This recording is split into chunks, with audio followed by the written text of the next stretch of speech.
시청자 여러분 안녕하십니까? 헬로티비 뉴스 부산입니다. 현역 국회의원이 내년 총선 불출마를 선언한 지역구에서는 예비 후보들이 일찌감치 출마를 선언하면서 선거 열기가 뜨겁습니다. 또 출마가 점쳐졌던 현역 단체장이 불출마를 선언하면서 선거판이 요동치고 있습니다. 보도에 김하식 기자입니다. 삼선의 김세연 국회의원의 불출마로 무주공산이 된 금정구. 부산에서 민주당의 최대 험지로 꼽혔던 지역이 내년 총선 최대 격전지로 급부상했습니다. 민주당에서는 김경지 전 지역위원장이 일찌감치 출마를 공식 선언했습니다. 여기에 박인영 부산시의회 의장도 출마자로 거론되고 있습니다. 여당 후보의 발빠른 움직임에 비해 자유한국당 후보군은 아직까지 눈에 띄는 움직임을 보이지 않고 있습니다. 이런 가운데 원정희 전 금정구청장이 자유한국당 후보로 거론되고 있지만 전략 공천 가능성도 배제할 수 없습니다. 여기에 백종원 전 부산시의회 의장도 무소속 출마를 준비하고 있지만 자유한국당 복당도 염두에 두고 있습니다. 이에 따라 금정구는 여야 그리고 무소속 3파전이 확실시되는 분위기입니다. 육선의 김무성 국회의원이 불출마하는 중영도 선거구도 요동치고 있습니다. 더불어민주당에서는 박영미 전 부산인재평생교육진흥원장이 출마를 선언했습니다. 또 지역에서 오랫동안 활동해온 김비호 전 지역위원장도 출마를 공식화했습니다. 여기에 김용원 변호사까지 가세하면서 당내 경선까지 전망됩니다. 여당 후보들이 난립하는 가운데 전통적인 강자였던 자유한국당에서는 곽규택 변호사가 출마를 공식화했습니다. 여기에 창당을 준비 중인 이현주 의원이 중영도구와 해운대갑 출마를 저울질하고 있어 이 의원이 어떤 선택을 하느냐에 따라 변수가 예상됩니다. 출마가 기정사실화됐던 오규석 현 기장군수가 총선 불출마를 선언하면서 여야 양자 대결 구도가 굳어지는 분위기입니다. 기장에서 텃밭을 다져온 민주당 최태경 전 지역위원장이 일찌감치 출마 의사를 밝힌 뒤 활동하고 있습니다. 자유한국당에서는 정승윤 부산대 교수가 예비후보 등록을 한 뒤 총선에 뛰어들었습니다. 하지만 자유한국당 윤상직 현 의원이 불출마를 번복하는 분위기가 감지되면서 지역 정가에서 촉각을 곤두세우고 있습니다. 내년 총선 과반 이상 의석에 도전하는 민주당에 맞서 보수 텃밭 재연에 나선 자유한국당. 현역 의원이 불출마를 선언한 지역의 선거 결과에 따라 여야 희비가 엇갈릴 전망입니다. 헬로티비 뉴스 김한식입니다. 구청장이 선거법 위반으로 물러난 중구는 새로운 수장을 또다시 뽑아야 합니다. 문제는 이 과정에서 발생하는 비용을 구민들이 고스란히 떠나야 한다는 것입니다. 안수민 기자의 보도입니다. 중구청장 선거 역시 국회의원 선거일과 동일하게 내년 4월 15일 치러집니다. 하지만 앞으로 펼쳐질 선거 세부 일정은 다릅니다. 사실상 후보군 윤곽을 볼 수 있는 예비후보 등록. 국회의원은 17일 시작됐지만 중구청장 재선거에 따른 구청장 예비후보 등록은 오는 1월 3일부터입니다. 예비후보자 등록일은 1월 3일부터 3월 25일까지이며 본후보자 등록 신청은 3월 26일부터 3월 27일 이틀간입니다. 현직 시의원이나 구의원들의 구청장 후보 출마 가능성도 점쳐볼 수 있습니다. 부산시의회 의원이 중구청장에 출마하려면 예비후보 등록 하루 전인 2일까지 의원직을 사퇴해야 합니다. 중구의회 의원은 의원직을 유지하면서 출마가 가능합니다. 중구선거관리위원회는 18일 중구청장 재선거에 따른 예비후보자 선거사무 설명회를 진행합니다. 120일 앞으로 다가온 선거. 인구 4만 명 초미니 지자체 중구의 선거 열기는 그 어느 곳보다 뜨겁게 달아오를 전망입니다. 헬로티비 뉴스 안수민입니다. 지난 4월 해운대 운봉산에서 발생했던 산불 기억하실 겁니다. 당시 피해 규모도 규모지만 여러 차례 재발화하면서 시민들, 특히 인근 주민들이 상당히 걱정했었죠. 8개월가량 지난 지금 산불 피해를 입었던 운봉산은 어떤 모습일까요? 그 현장을 다시 찾았습니다. 김현정 기자입니다.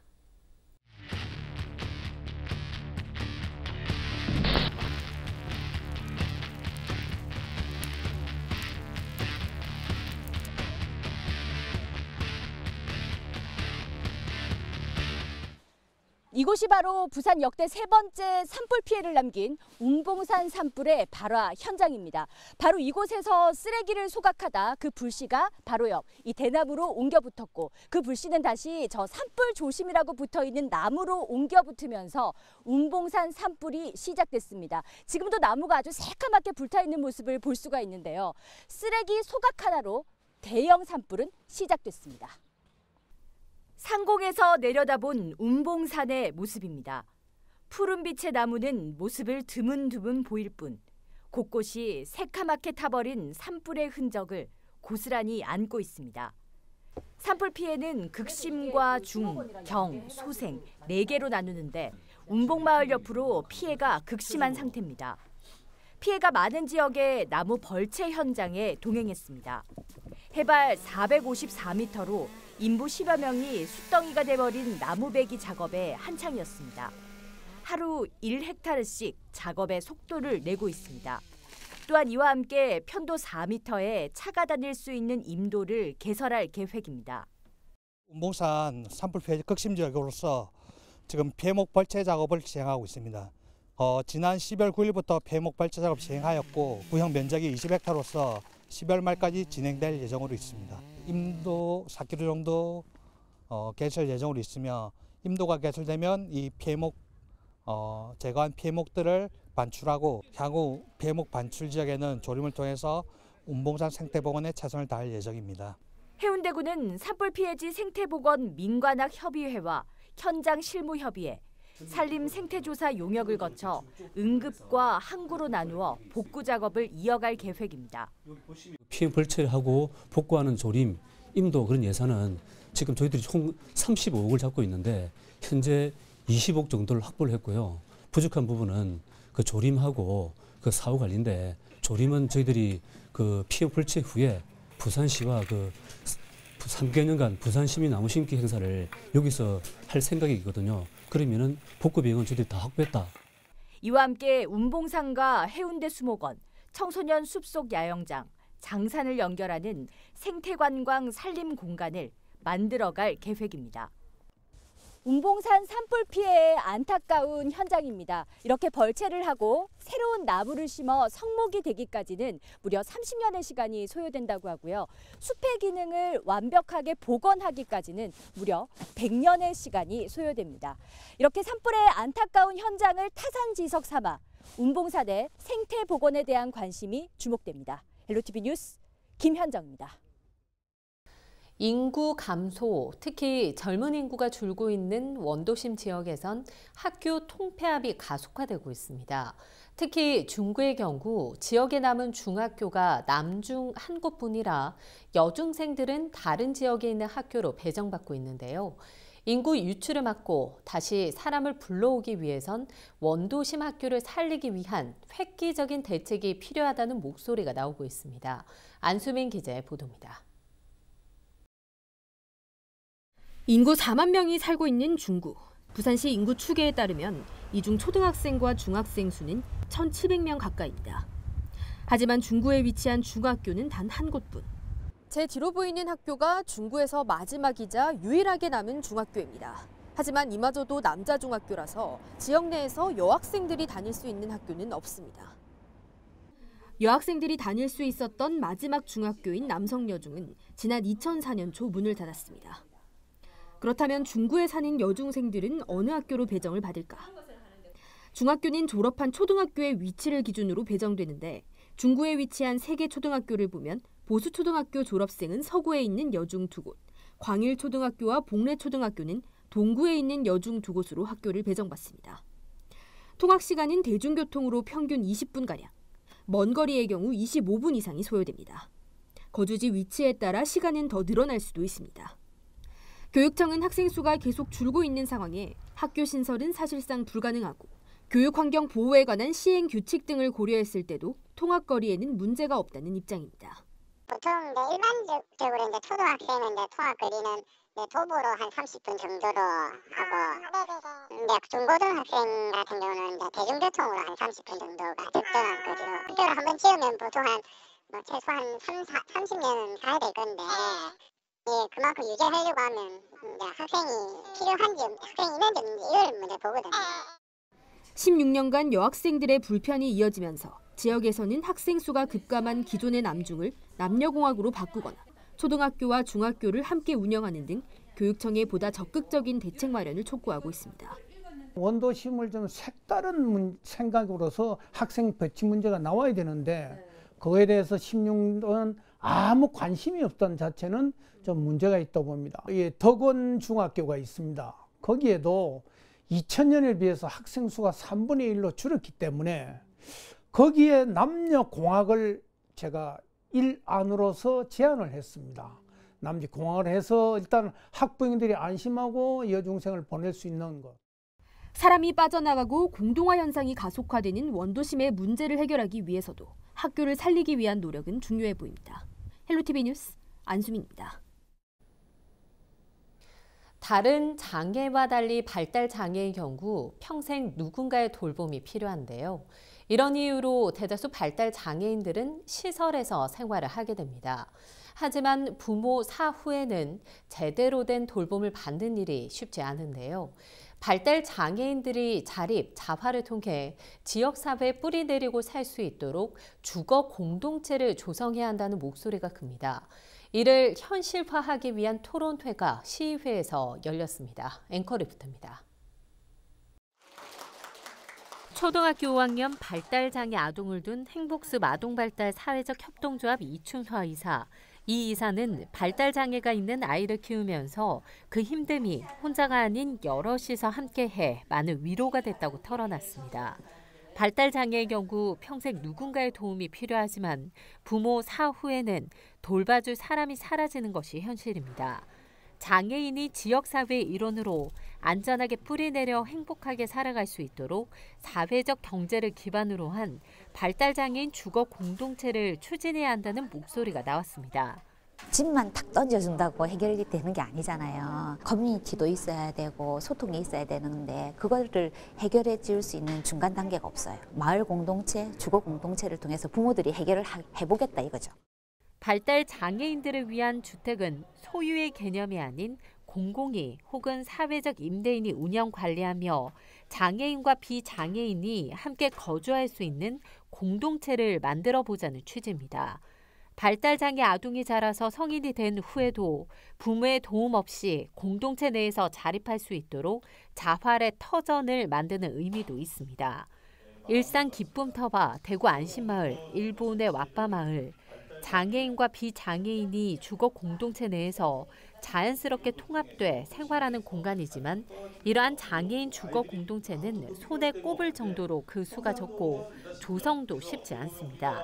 우리 부산 지역의 발달 장애인 학부모님들의 오랜 수건인 주거 공동체를 실제적으로 현실에 옮길 수 있는 그런 정책을 조례 지원이나 아니면 재원 확보를 통해 가지고 이날 열린 발달장애인 주거 공동체 추진 토론회를 시작으로 주거 공동체 설립을 위한 추진위원회가 구성돼 사회적 경제 속에서 해결 방안을 모색하기로 했습니다.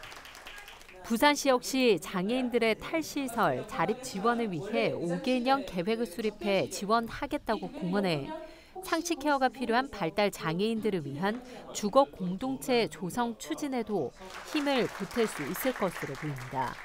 헬로티비 뉴스 차선영입니다.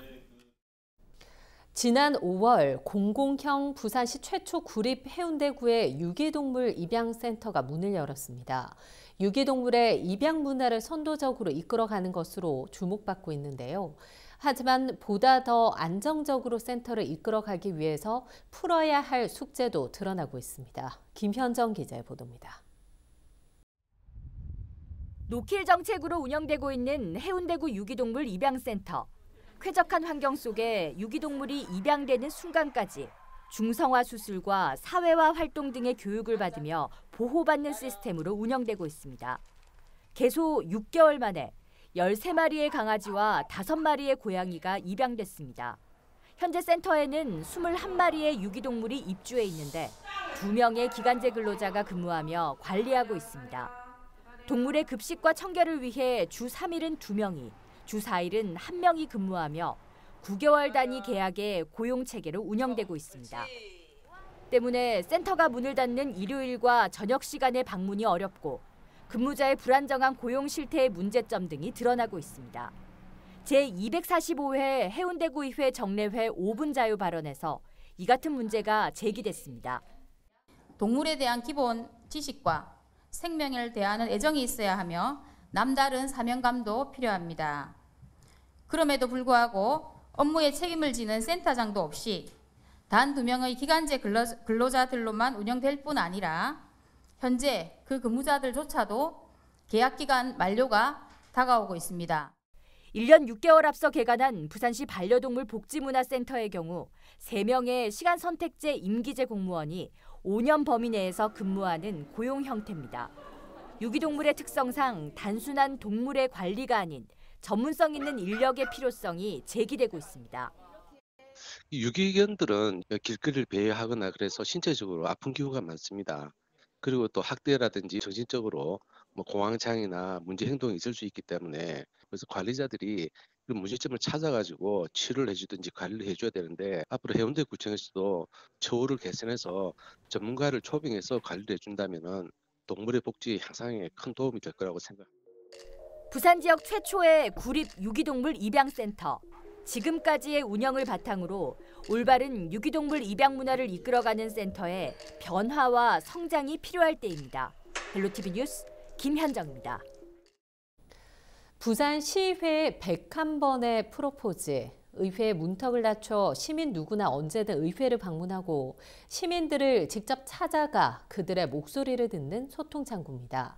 101번째 간담회를 통해 어떤 성과가 있었는지 짚어봤습니다.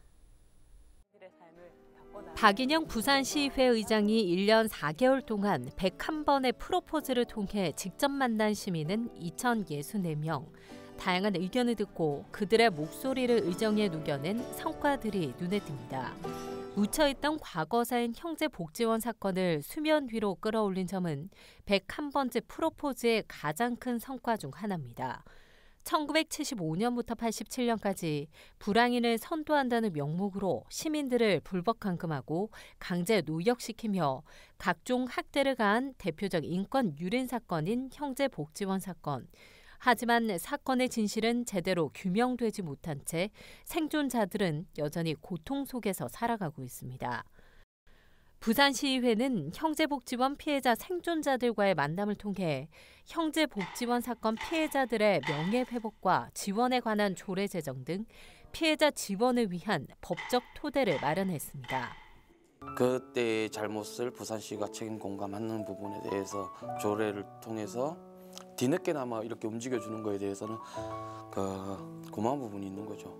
그러나 이제 그게 실질적인 도움이 되기 위해서라면 진상규명에 먼저 앞장서야 되죠. 안전한 학교급식 추진 운동본부의 간담회 이후 부산시와 교육청 등 관계기관과 협의를 거쳐 올해 고교 무상급식 정책을 이끌어낸 부분도 눈길을 끕니다. 부산시 출자 출연기관 직원을 만나 공공기관 혁신을 위한 의견을 나누고 53사단 장병들에겐 발렌타인데이를 맞아 초콜릿을 전달하는 등 다양한 계층의 목소리를 들으려는 이런 노력은 2020년에도 이어갈 계획입니다. 그동안 부산시의회에 한 번도 오지 않았던 분들이 부산시의회에 처음 와봤다라고 하시면서 의장실을 방문해 주신 것이 가장 기억에 남습니다. 101번의 프로포즈를 통해서 제안해 주신 많은 정책들을 내년에는 입법 또는 예산에 반영하는 그런 작업들, 후속 작업들을 좀 마무리 잘 해야 될 것 같습니다. 초선 의원들로 채워진 제8대 부산시의회. 어느 때보다 시민들과 소통하려는 활동이 활발한 상황에서 이제는 시민들이 체감할 수 있는 의회의 정책들이 나와야 할 때입니다. 헬로티비 뉴스 차선영입니다. 부산방송에서는 부산분권혁신운동본부에서 주최한 2020년 총선 지역혁신 시민의제 포럼을 연속해서 보도해드리고 있습니다. 이번 시간에는 부산 지역 경제와 일자리를 주제로 현 상황의 문제점에 대해 짚어보고 이를 위한 해법을 제시하는 자리가 마련됐습니다. 김현정 기자의 보도입니다. 부산상공회의소가 지난해 매출액 전국 1,100기업 중 부산기업 현황을 분석한 결과 34곳으로 10년 전에 비해 14곳이나 감소한 것으로 나타났습니다. 부산 지역 월 평균 임금도 332만 원으로 전국 평균 월 378만 원보다 12% 낮으며 이는 16개 시도 중 10입니다. 양질의 일자리가 줄어들다 보니 청장년층 인구 감소도 심각한 수준입니다. 유소년이라든가 청장년 인구 감소가 심각한 상황입니다. 고령화가 진행이 돼서 부산이 7대 도시 중에서 고령화가 가장 많이 돼 있을 뿐만 아니라 고령화가 더 심각한 상황이고, 이렇게 돼 있는 것은 양질의 일자리가 없기 때문에 청장년 인구가 빠져나가 버리고, 그러니까 이제 그 자녀들도 같이 빠져나가. 블록체인 규제자유 특구 지정과 스마트시티 조성을 통한 4차 산업을 기반으로 새로운 신성장 동력에 주목하고 있는 부산시. 이와 더불어 시의 전통 산업에 대한 제대로 된 분석과 활성화 방안이 필요하다는 지적입니다. 신발, 의류, 그리고 조선기자재, 자동차 부품 이런 부분들 자체를 실제적으로 엄청난 부산시의 예산이 지금 계속 매년 투입되고 있거든요. 천대기업 안을 제대로 못 드는 이런 실제적인 현상들이 지금 일어나고 있지 않습니까? 그렇기 때문에 이런 전반적인 부분에 대해서 제대로 저희는 부산은 아마 고민을 해야겠다. 지역을 기반으로 한 부산시의 사회적 기업에 대한 문제도 지적됐습니다. 양적인 측면에서 사회적 기업 수는 모두 106개로 전국 17개 시도 중 11번째이며 질적인 측면에서도 부산 지역 사회적 기업 평균 매출액이 9억 6,094만 원으로 전국의 절반 수준입니다. 부산 지역 부족한 지원책과 연결성에 대한 변화가 요구되고 있습니다. 문제는 이제 사업화 지원 이후에 직접적인 창업 단계로 넘어가기 위해서는 꼭 반드시 이제 사회적 기업 통합 지원 기관이나 전문 지원 기관에 대한 연계가 필요합니다. 그런데 연계 접점 지점에서 우리 부산 같은 경우에는 원활한 지원이나 이 매칭이 잘 이루어지고 있다라고 보기가 좀 어렵습니다. 결국 이러한 부분은 각각 육성하는 기관들 간의 이 협업이라든지 전달 체계에 대한 부분이 지역적으로 합의를 이끌어내지 못하고 있다. 부산 경제와 일자리에 대한 현장에서의 생생한 의견과 대안들은 시민 의제 선정 과정을 거쳐 부산 지역 총선 후보들에게 전달될 예정입니다. 헬로티비 뉴스 김현정입니다. 도심 공동화와 지역 침체라는 공통의 문제를 해결하기 위해 부산과 울산, 대전, 동구청장들이 한자리에 모였습니다. 침체된 원도심을 살려보자는 취지인 만큼 다양한 의견이 오갔습니다. 보도의 김하식 기자입니다. 초등학생들의 등굣길 안전을 위해 부산에서 시행된 통학버스 지원 사업. 기부 문화 확산을 위해 대전의 한 지자체에서 추진한 천사의 손길. 그리고 쇠락하던 울산의 한 항구를 되살린 낭만 포차. 16일 부산과 대전, 울산 동구청장이 각각 발표한 정책들입니다. 발표 이후 토론까지 이어집니다. 관리 주체가 어찌 됩니까? 구청에서 할 수 있는 건 아닐 것 같고. 복지 정책과 내 이제 그 팀위에서 이제 한 팀이 그걸 담당을 하고, 실제 이제 그 수납비 처리는 사회복지 공동모금회를 통해서 이제 특히 이런 사업들은 법적인 문제와 민원들로 추진 과정에서 어려움이 따르게 마련입니다. 이런 문제들을 해결하기까지 과정들이 허심탄회하게 오갑니다. 출입금지를 시켜놓고 늘 그냥 주민들 이 품에서 격리돼가 있었는데, 그거를 개방하면서 이제 그 옹벽을 계단식으로 스탠드를 이렇게 해가지고 이제 바다 쪽으로. 광역시에 속해 있는 동구청은 과거 7, 80년대 도심 형성의 중심축이었지만 현재는 침체의 나락에 빠져 있고 도심 부활이라는 공통의 숙제를 안고 있습니다. 하지만 어느 한 기초자치단체의 노력만으로는 한계가 있음을 실감하고 같은 문제를 안고 있는 동구청이 함께 모여 해결책을 마련하기 위해 한자리에 모였습니다. 선진 사례들이 있다면 저희들이 벤치마킹해서 저희들이 그것을 행정에 반영을 하고, 또 저희들이 잘한 거는 또 다른 동구청에 같이 전파를 해서 같이 상생. 이날 간담회에서는 정례화를 통해 지역 간 교류를 강화하기로 했습니다. 헬로티비 뉴스 김한식입니다. 우리 지역의 이슈 콕 짚어봅니다. 헬로 이슈 토크. 이슈 토크입니다. 부산시는 지난 5월 전국광역시 최초로 아동 친화도시를 인증받고 아동의 권리를 실현시키기 위해 각종 사업들을 추진하고 있습니다. 이런 움직임에 발맞춰 최근 부산시의회에서 아동 놀권리 증진을 위한 토론회를 개최했는데요. 부산 지역의 아이들이 마음껏 뛰놀기 위해선 어떤 방안들이 마련돼야 할지 이야기 나눠보겠습니다. 초록우산 어린이재단 부산아동옹호센터 김연희 대리와 함께합니다. 안녕하십니까? 네, 반갑습니다. 네, 반갑습니다. 부산시가 올해 전국광역시 최초로 이 아동 친화 도시를 인증받았습니다. 이 아동 친화 도시라는 게 가지는 의미가 어떤 건가요? 아동 친화 도시 하면 다들 많이들 들어보셨을 것 같아요.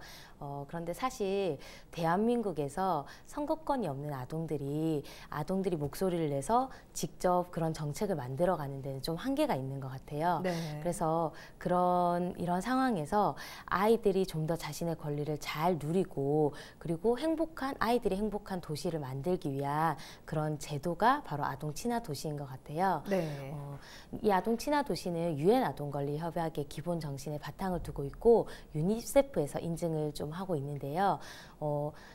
아동 친화 도시라고 하면 사실 이 인증이 결코 쉬운 건 아니라고 알고 있어요. 네. 단순히 정책이나 제도가 만들어진다고 한다거나 아니면 예산이 확보된다고 해서 인증이 되는 것이 아니라 네. 정부와 시민단체 그리고 민간단체 그리고 가장 중요한 이해 당사자인 아동이 함께 참여해서 아이들의 권리가 잘 실현될 수 있는 그런 노력들이 뒷받침되어졌을 때 인증이 되는 것으로 알고 있거든요. 네. 그래서 그런 의미에서 보면은 더욱더 이 부산시가 아동 친화 도시로 인증받은 것을 더 뜻깊은 의미가 있다라고 보는데요. 네. 그만큼 부산 시민들과 그리고 지자체가 아동 권리에 대한 인식이 높아졌고 관심이 높아졌고 그리고 감수성이 향상되었기 때문에 인증을 받았다라는 생각이 듭니다. 네, 아동 친화 도시가 되기 위해서는 아동들의 이런 다양한 권리들이 좀 우선시 돼야 할 것 같은데요. 그중 최근 우리나라에서 이제 좀 주목을 받고 있는 부분이 바로 아동의 놀 권리입니다. 아동의 놀 권리가 중요한 이유에 대해서 좀 설명을 해주시죠. 유엔 아동권리협약 31조에 따르면 아동은 충분히 쉬고 그리고 자신의 연령에 맞는 나이에 맞는 적합한 놀이에 자유롭게 참여할 수 있어야 된다라고 명시되어 있는데 네. 이렇듯 아이들이 밥을 먹고 잠을 자고 그리고 교육을 받고 그리고 아프면 병원에 가듯이 노는 것 또한 아이들에겐 당연한 권리인 것 같아요. 그렇게 바로 중요한 이유인 것 같은데 네. 사실 잘 안 지켜지는 게 우리 아이들의 좀 현실인 것 같기는 하더라고요. 네, 사실 우리나라에서 좀 아이들의 놀 권리가 제대로 보장받는다고 생각하기는 좀 어렵죠. 아무래도 좀 교육열이 워낙 강하니까요. 네, 맞아요. 사실 이번에 그 보건복지부에서 발표한 2018년도 아동의 실태조사에 따르면 네. 아동의 이제 삶의 만족도가 OECD 회원국 중에 최하위 수준에 좀 머물더라고요, 여전히. 네. 그래서 아이들이 이렇게 물질적으로는 여전히 좀 풍족해졌지만 아이들이 친구들과 보내는 시간, 가족들과 보내는 시간이 줄어들고 네. 여가 시간이 부족하다는 이유 등으로 이런 사회적 관계의 결핍이 좀 나타나더라고요. 그리고 이 결핍은 결국 아이들의 낮은 행복감으로 조금 가지고 오는 것 같아요. 네. 그래서 어린이 재단에서 실제로 교사, 부모들 대상으로 아동권리 교육을 진행을 하는데 네. 이렇게 성인들 대상으로 아동권리 교육을 진행할 때 저희가 꼭 질문하는 게 어린 시절을 떠올려 보라고 해요. 나의 어린 시절을 떠올려 보라고 이야기를 하는데 대부분의 어른들이 가장 많이 떠오르는 기억이 친구들이나 가족들과 노는 시간들을 많이 기억을 하더라고요. 그래서 그 기억들이 정말 긍정적인 영향을 지금 삶에 미치고 있다라고 이야기를 하는 어른들이 많더라고요. 네. 그래서 이 놀이라는 것 자체가 성인인 나에게도 영향을 미칠 정도로 중요한데 아이들한테는 당연히 중요한 것 중에 하나라고 생각이 듭니다. 네. 사실 우리 아이들이 놀고 있으면 어른들이 뭐 숙제는 했냐, 학원은 갔다 왔냐, 뭐 오늘 공부는 다 했냐 이렇게 이제 좀 보는 시각이 있잖아요. 아무래도 우리나라에서는 아이들이 이렇게 뛰어놀고 있는 부분에 대해서 좀 부정적인 시각도 있지 않나 이런 생각이 드는데요. 실제로 우리 사회에서 아동이 노는 데 있어서 이런 인식 부분도 좀 문제가 있는 것 같고 다양한 문제점들이 있을 것 같은데 어떤 문제가 좀 제기가 되고 있습니까? 제가 저의 어린 시절을 한번 생각해 보면 저는 거의 하루 일과 중에 노는 게 가장 많은 시간을 좀 차지했던 것 같아요. 학교 마치면은 바로 퐁퐁장으로 달려가서, 퐁퐁을 아실까 모르겠는데 퐁퐁장으로 달려가서 친구들과 함께 퐁퐁을 타고 끝나고 나면은 놀이터에 가서 놀고 그리고 비 오는 날은 가장 즐거운 날이었던 것 같아요. 우산을 친구들과 거꾸로 뒤집어 쓰고 빗물을 받아서 폭포수를 만드는 등 이렇게 되게 재밌게 많이 놀았던 생각이 드는데 과연 나의 어린 시절에 노는 모습과 지금 현재 우리 친구들이 노는 모습들을 바라봤을 때 어떨까, 다른가 라는 생각이 들면서 내가 지금 태어났다면 나는 이렇게 놀 수 있을까 라는 생각이 들 때가 있어요. 그래서 사실 아이들이 그런 것들을 비교해서 보면은 우리 아이들한테는 지금 놀 권리가 잘 지켜지지 않는 그런 여러 가지 문제점들이 있다고 보는데 먼저 첫 번째는 놀 시간이 많이 부족한 것 같아요. 아이들이랑 교육을 하거나 이야기를 나눠보거나 하면은 아이들이 학교 마치고 나면 바로 학원을 간다든지 아니면 방과후 교실을 간다든지 그리고 그게 끝나고 나면은 또 저녁 시간까지 태권도까지 간다든지 이렇게 아이들이 하루 중에 이렇게 놀 수 있는 시간이 많지 않더라고요. 근데 그 이유가 뭐 학업적인 부분도 있겠지만 또 한 가지는 맞벌이 부모님들이 아이들을 안전하게 보호할 수 있는 곳으로 좀 보내기 위해서 그렇게 학원이나 태권도나 방과후 교실을 보내는 경우들도 많더라고요. 그래서 이런 부분들이 좀 아이들에게 시간이 부족한 부분이지 않나라는 생각이 들고 또 한 가지는 공간도 많이 부족한 것 같아요. 저는 논다라고 생각하면 놀이터에 주로 갔던 것 같은데 우리 아이들은 놀이터보다는 요즘에는 뭐 스마트폰이라든지 이런 것들을 많이 하더라고요. 근데 놀이 공간이 많지도 않고 요즘에는 너무 획일화된 놀이터에서는 아이들이 금방 흥미를 잃어버리게 되더라고요. 그리고 요즘에는 미세먼지라든지 기후변화 등으로 인해서 아이들이 뭐 실외보다는 실내 놀이터를 선호하는 경우들이 많은데 이 실내 놀이터조차도 키즈 카페라고 하죠. 이것도 요즘에는 유료화되어 있어서 아이들이 쉽게 접근하기에는 조금 어려움이 있는 것 같고 그리고 제가 개인적으로 생각하기에 가장 큰 좀 문제점이라고 생각되는 건 바로 이 놀이에 대한 어른들의 허용적인 분위기가 좀 충분하지 않은 것 같다라는 생각이 드는 것 같아요. 제가 아직 아이는 없는데 가장 가까운 아이인 조카 3명에게 질문을 한 적이 있어요. 제가 이 놀이터 사업을 저도 처음 하다 보니까 잘 몰라서 조카들을 앉혀놓고 제가 물어봤었어요.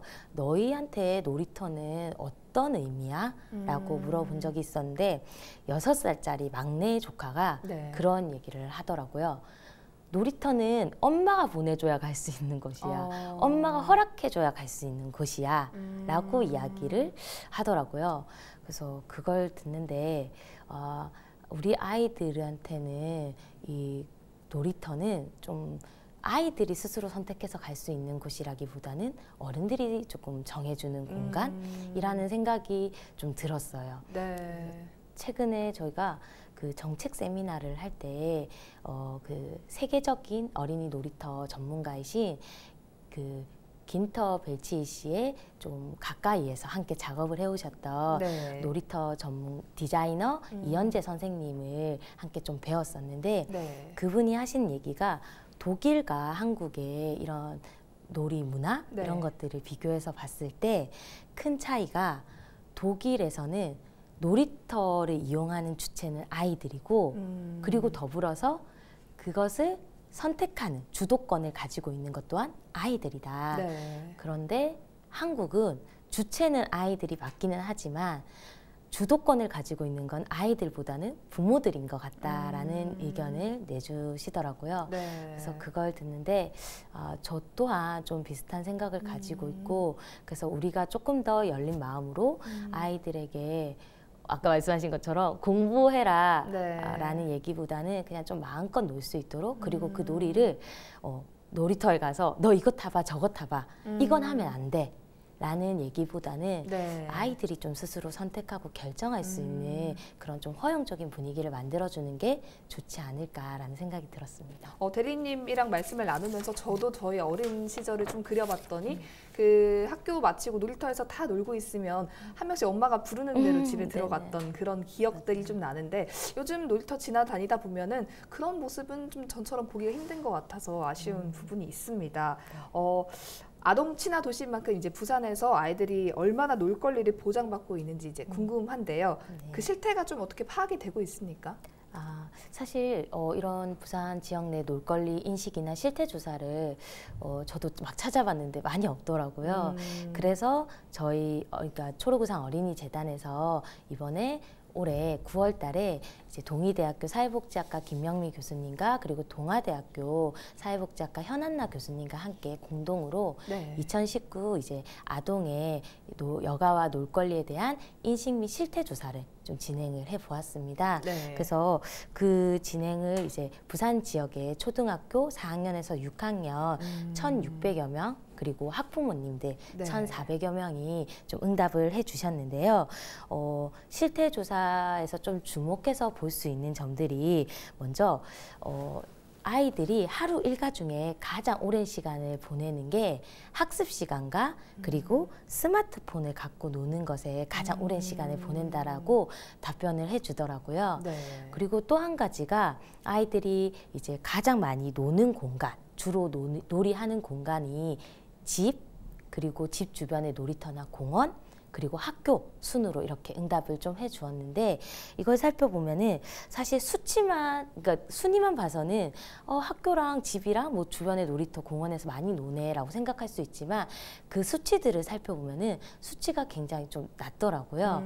그래서 아이들이 실제로 점점 아까 말씀하신 것처럼 놀이터에서 노는 아이들을 보는 게 쉽지 않다라는 것들이 되게 느껴지는 그런 결과였고, 그리고 아이들이 사실 하루 일과 중에 가장 오랜 시간을 보내는 학교라는 공간이 아이들한테는 놀이 공간으로서 좀 인식되지는 않다라는 그런 생각을 좀 받았어요. 느낌을 받았습니다.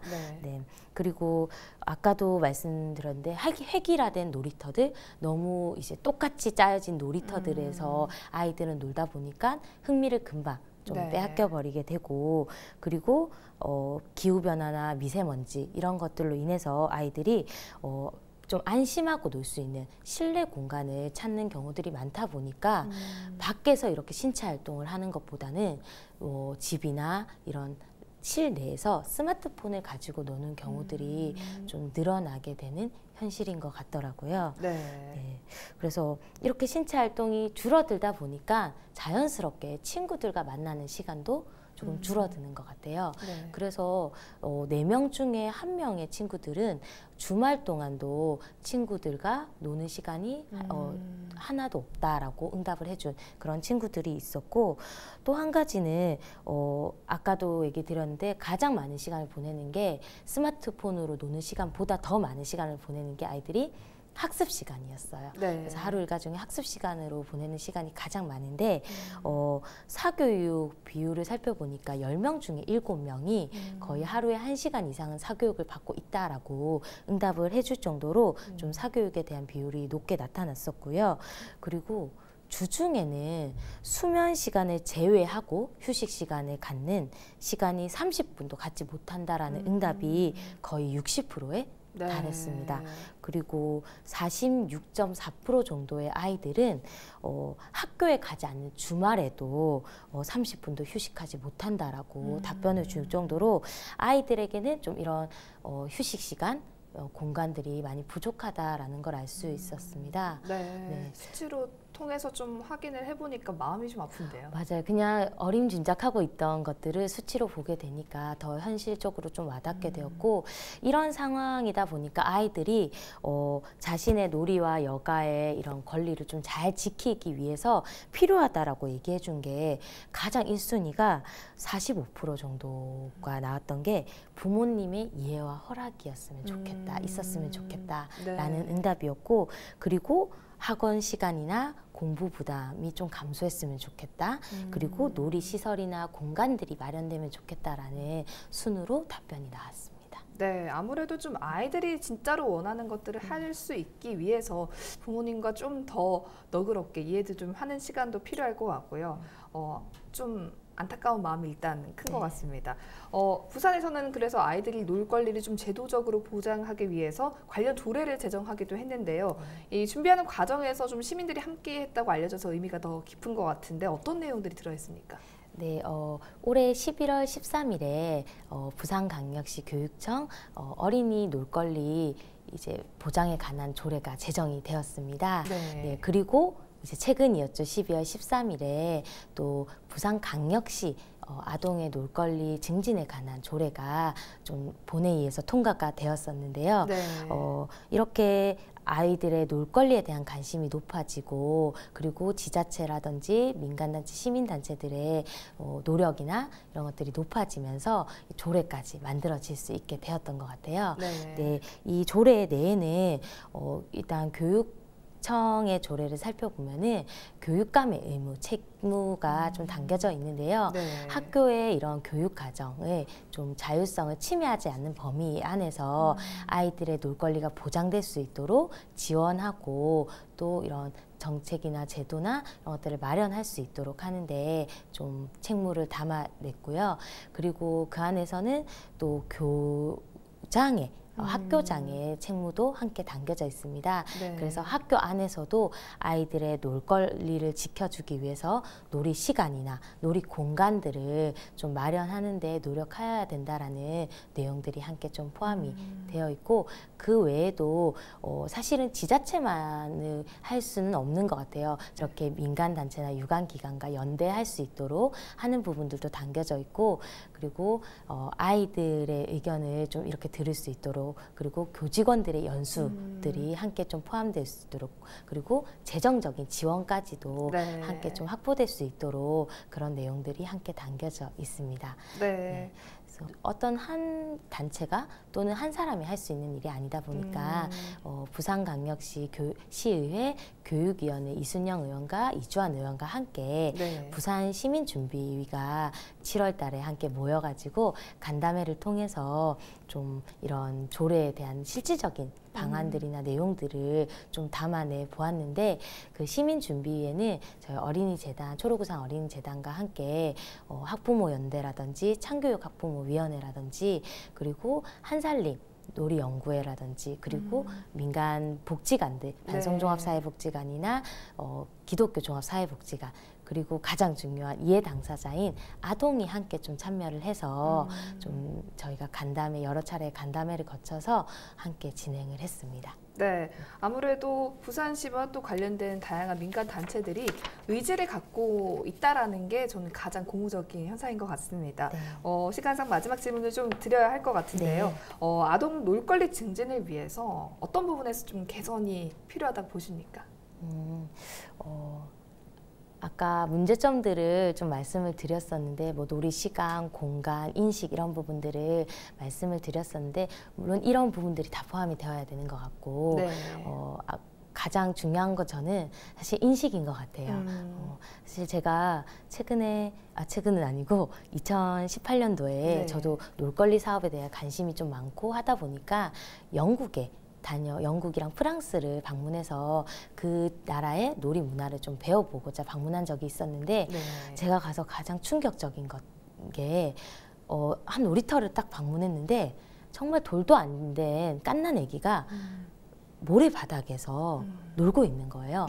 그걸 딱 보는 순간 내가 만약에 부모였으면 나는 어떻게 했을까? 라는 생각이 들면서, 첫 번째는 분명히 달려가서 아이를 번쩍 들어 안았을 거야.